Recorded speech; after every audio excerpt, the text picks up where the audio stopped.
speaker. I'm delighted to introduce Andrew Webster from Polymateria.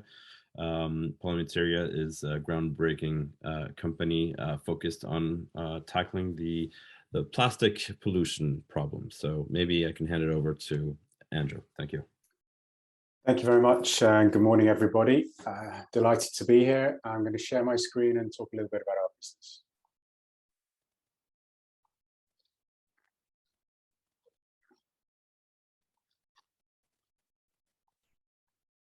Hopefully everyone can see that.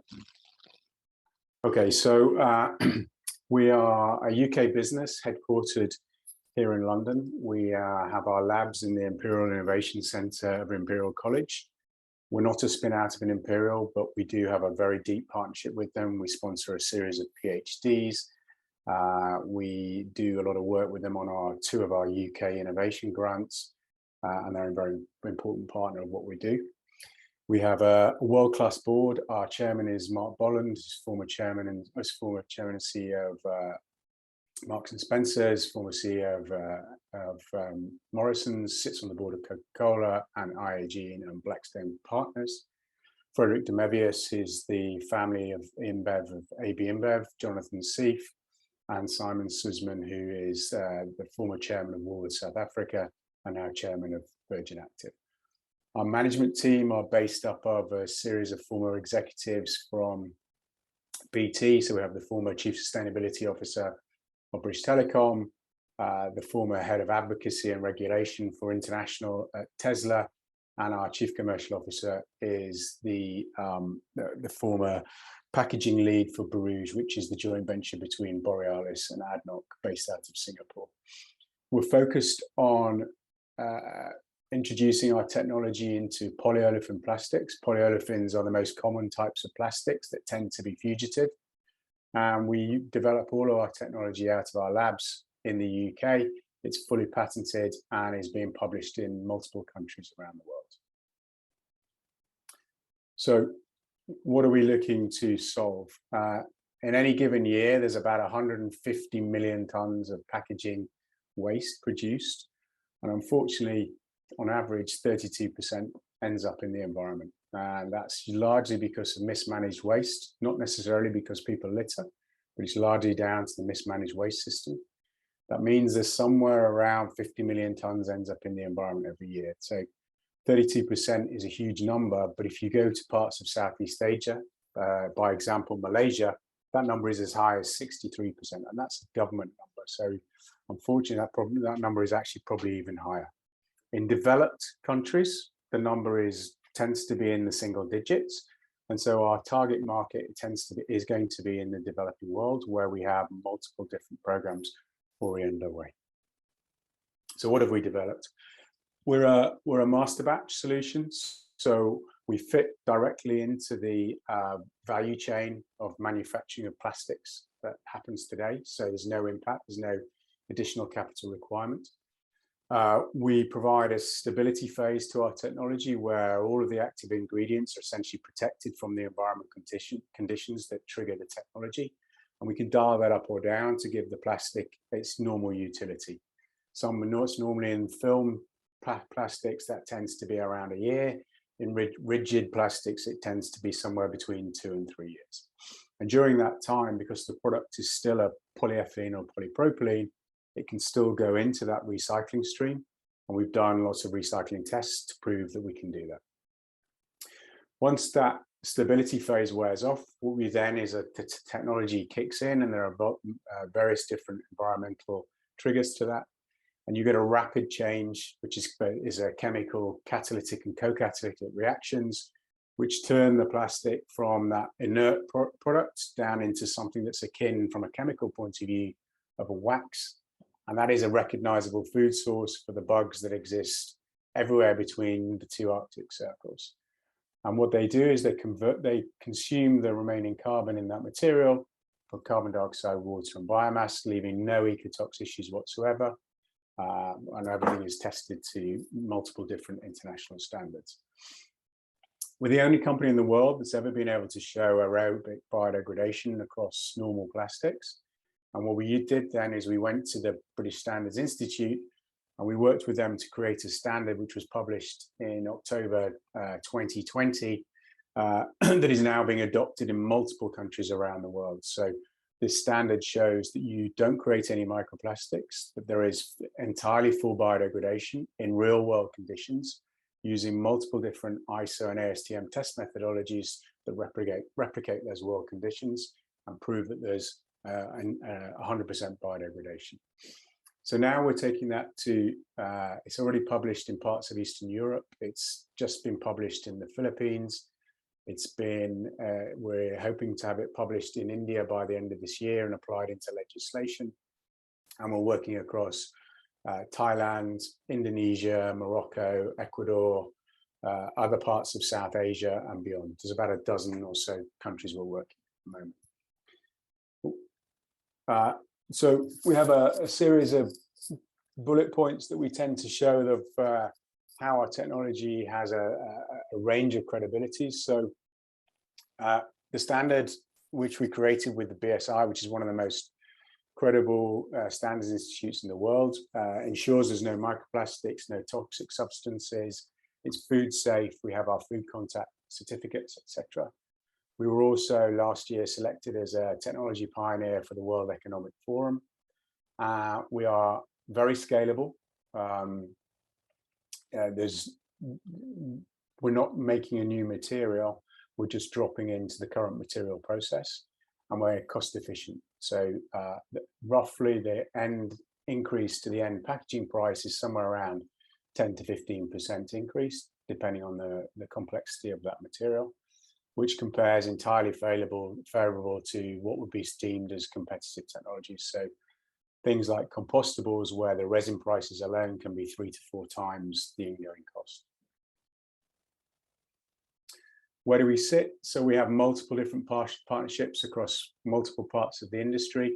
The decision makers towards the right-hand side are the brand owners, the retailers, the NGOs and the governments through either legislation, innovation, brand use, etc.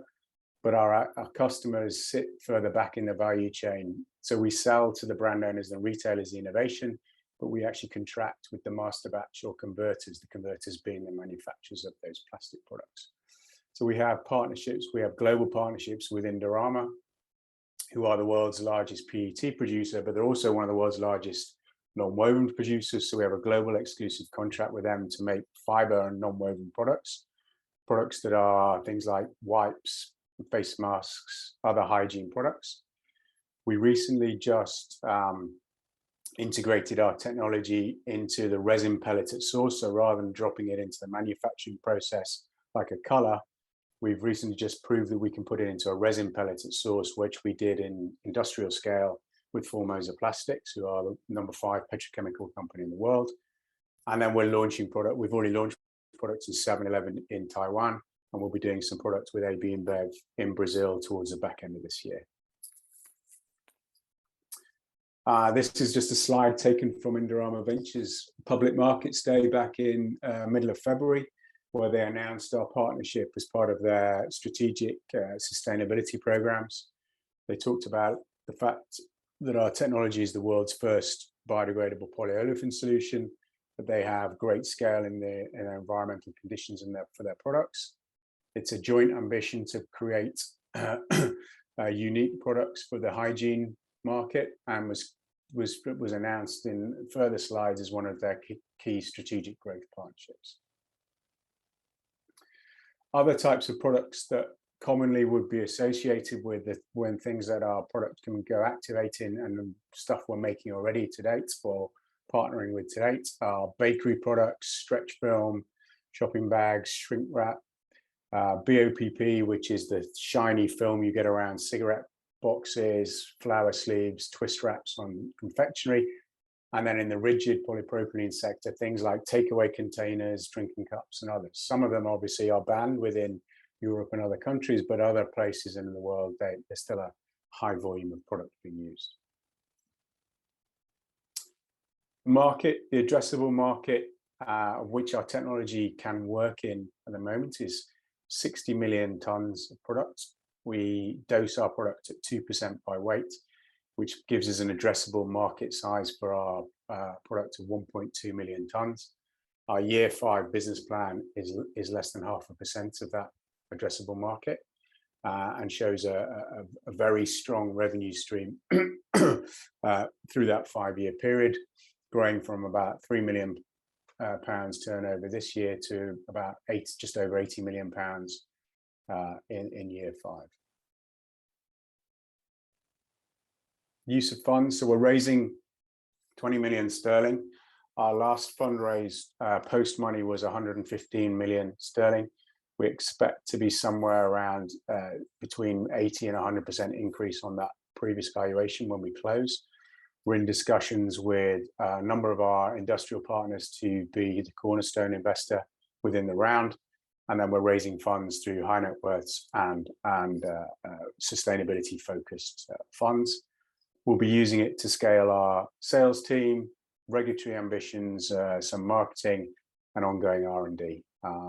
The idea is that we will go from polyolefins. We expect to have solutions for other types of resins, whether it be PET, PLA, other compostables, etc., in the next 3 to 5 years. In the media, we've been had lots of media coverage, from The Guardian and the National Geographic to Bloomberg, industrial coverage in publications, through to international Hindustan Times. Our CEO is currently in India as we speak today. He met with the Environment Minister yesterday, and he's met with a whole series of very large petrochemical businesses this morning. And we hope to have a very big business in India in the coming next 12 to 18 months. So that's very swiftly our business. I'm going to stop sharing there and take any questions that you may have. Brilliant. Thank you, Andrew. So first question is the use of organic biomass to plastic alternatives a threat to the success of Polymateria? There are other competitors or groups doing similar things, recycled products or organic biomass products like pea proteins and things like that. How do you see that playing out with what you're doing? Yeah, we're not a silver bullet, so we're not the only solution to what people can do, but we are the most scalable by some significant distance and cost efficient wise. So there will be lots of different products that may have some niche, some might have a little bit of volume, but it's all about scalability and also the utility of the plastics that they're making. So some can't be reheated, some pretty much can't be, or most of them can't be recycled. And you can only make films, or you can't make rigids and other things. So yes, there will be lots of different solutions out there. Good. And then there's a significant battle between the recycling lobby and those proposing more biodegradable technologies. How do you think that's going to play out? Well, I think you'll have probably 2 or 3 different tiers in solutions. So there is in places like Europe, there's a drive to more and more recycling. The sad fact is that actually our recycling rates are reducing. Technologies like ours are not necessarily as required in those markets, but where the products just end up in the environment because there is no waste management, never mind recycling management, then there's going to be a long term before they even get. And it's $1 trillion problem to scale up recycling systems to get into communities. Great.